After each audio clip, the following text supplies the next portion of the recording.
ಚಿನ್ನಸ್ವಾಮಿ ಸ್ಟೇಡಿಯಂನಲ್ಲಿ ಮತ್ತೆ ಕ್ರಿಕೆಟ್ ಆಡಿಸುವಂತಹ ವಿಚಾರ ಏನು ಮಾನ್ಯ ಉಪಮುಖ್ಯಮಂತ್ರಿಗಳು ಎತ್ತಿದ್ರು. ಆ ನಿಟ್ಟಿನಲ್ಲಿ ಈಗ ಪರಿಶೀಲನೆಯನ್ನ ಮಾಡಬೇಕಾಗಿದೆ. ಹಾಗಾಗಿ ಯಾವ ರೀತಿಯಾದಂಥ ಕ್ರಮವನ್ನು ತೆಗೆದುಕೊಳ್ಬೇಕು, ಯಾವ ರೀತಿಯಾದಂಥ ಭದ್ರತೆಯನ್ನ ಮಾಡ್ಕೊಳ್ಬೇಕು, ಜೊತೆಗೆ ಯಾವ ರೀತಿಯಾದಂಥ ವ್ಯವಸ್ಥೆಯನ್ನ ಮಾಡ್ಕೊಳ್ಬೇಕು ಅನ್ನೋ ನಿಟ್ಟಿನಲ್ಲಿ ಈಗ ಒಂದು ಹೆಜ್ಜೆ ಮುಂದೆಯನ್ನ ಇಡ್ತಾ ಇದ್ದಾರೆ. ಸೀಮಂತ್ ಕುಮಾರ್ ಸಿಂಗ್ ನೇತೃತ್ವದಲ್ಲಿ ಸಮಿತಿಯನ್ನ ಕೂಡ ರಚನೆ ಮಾಡಿದ್ದಾರೆ. ಈಗ ಮಧ್ಯಾಹ್ನ 3 ಗಂಟೆಗೆ ಸ್ಟೇಡಿಯಂಗೆ ಸಮಿತಿ ಭೇಟಿಯನ್ನ ಕೂಡ ನೀಡಲಿದೆ. ಮಧ್ಯಾಹ್ನ 3 ಗಂಟೆಗೆ ಜಿಬಿಎ ಅಗ್ನಿಶಾಮಕ ದಳ ಅಧಿಕಾರಿಗಳನ್ನ ಒಳಗೊಂಡಿರುವಂತಹ ಸಮಿತಿ ಇದಾಗಿದೆ.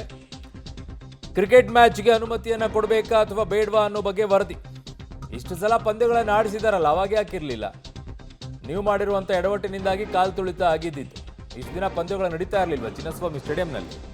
ಸಂಜೆ 5 ಗಂಟೆಗೆ ಮಾನ್ಯ ಗೃಹ ಸಚಿವರಿಗೆ ವರದಿಯನ್ನ ಸಲ್ಲಿಕೆಯನ್ನ ಮಾಡ್ತಾರಂತೆ. ತದನಂತರ ಅಲ್ಲಿ ಅನುಮತಿ ಕೊಡಬೇಕಾ ಬೇಡವಾ ಅನ್ನುವಂಥ ತೀರ್ಮಾನವನ್ನ ಮಾಡಲಿದ್ದಾರಂತೆ. ಸೊ ಮಾನ್ಯ ಉಪಮುಖ್ಯಮಂತ್ರಿಗೆ ಹೇಳಾಗಿದೆ, ನಾವು ಹಾಗೆ ಬಿಡೋದಿಲ್ಲ, ನಾನು ಕೂಡ ಕ್ರಿಕೆಟ್ನ ಅಭಿಮಾನಿ, ಸೊ ಹಾಗಾಗಿ ಅದಕ್ಕೆ ಅವಕಾಶ ಮಾಡೇ ಕೊಡ್ತೀವಿ ಅಂತ ಹೇಳಿದ್ದಾರೆ. ಸೊ ಹಾಗಾಗಿ ಒಂದು ಫಾರ್ಮ್ಯಾಲಿಟೀಸನ್ನು ಮಾಡಲೇಬೇಕಲ್ಲ, ಅದೇ ರೀತಿಯಾಗಿ ಒಂದು ಸಮಿತಿಯನ್ನು ರಚನೆ ಮಾಡಿ ಅವರೆಲ್ಲ ಭೇಟಿ ಕೊಟ್ಟು ಏನು ಎತ್ತ ಒಂದಿಷ್ಟು ಸಲಹೆಗಳನ್ನು ಕೊಡ್ತಾರೆ. ಐ ಥಿಂಕ್ ಏನು ಮಾಡಬಹುದು, ಏನಿಲ್ಲ, ವ್ಯವಸ್ಥೆ ಹೇಗೆ ಮಾಡ್ಕೊಳ್ಬಹುದು, ಯಾವ ರೀತಿಯಾಗಿ ಜನರನ್ನ ಒಳಗಡೆಗೆ ಬಿಡಬೇಕು, ಮತ್ತೆ ನೂಕಾಟ ತಳ್ಳಾಟ ಆಗದೆ ಇರೋಂಗೆ ಹೆಂಗೆ ಮಾಡ್ಕೊಳ್ಬೇಕು, ಕಾಲು ತುಳಿತ ಆಗದೆ ಇರೋ ರೀತಿಯಲ್ಲಿ ಯಾವ ರೀತಿ ವ್ಯವಸ್ಥೆ ಮಾಡ್ಕೊಳ್ಬೇಕು, ಇದು ಅತಿ ಮುಖ್ಯವಾಗುತ್ತೆ. ಸೊ ಆ ನಿಟ್ಟಿನಲ್ಲಿ ಈಗ ಹೆಜ್ಜೆ ಇಡುವಂಥ ಕೆಲಸವನ್ನು ಮಾಡ್ತಾ ಇದ್ದಾರೆ. ನನ್ನ ಸಹೋದ್ಯೋಗಿ ಈಗ ಪ್ರಕಾಶ್ ಡಿ ರಾಂಪುರ್ ನನ್ನ ಸಂಪರ್ಕಕ್ಕೆ ಸಿಗ್ತಾ ಇದ್ದಾರೆ.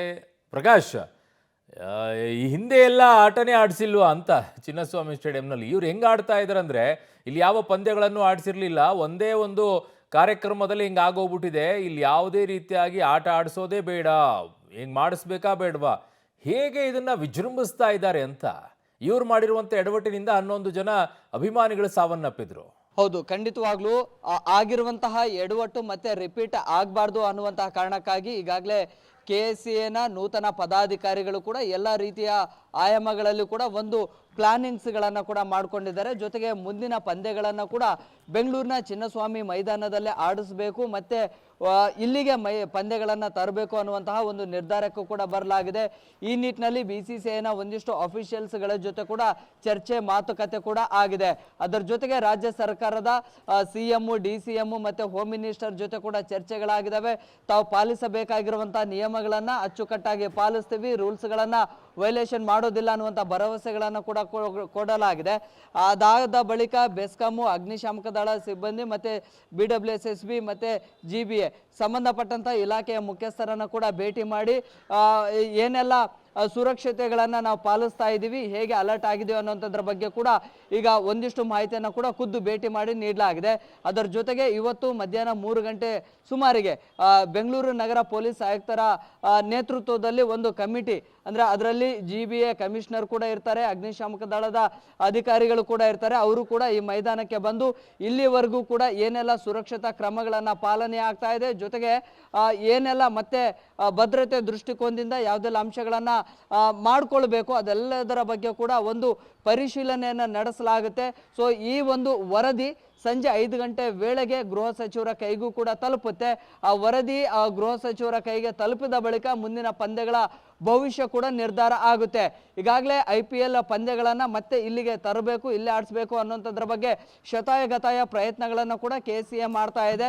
ಸೊ ಮತ್ತೊಂದು ಸಾಂಪ್ರದಾಯಿಕ ಎಂಬಂತೆ ಯಾವ ತಂಡ ಚಾಂಪಿಯನ್ಸ್ ಆಗಿರುತ್ತೆ ಆ ಚಾಂಪಿಯನ್ಸ್ ತಂಡದ ಹೋಮ್ ಗ್ರೌಂಡ್ನಲ್ಲಿಯೇ ಉದ್ಘಾಟನಾ ಪಂದ್ಯಗಳನ್ನು ಕೂಡ ಆಡಿಸಲಾಗುತ್ತೆ.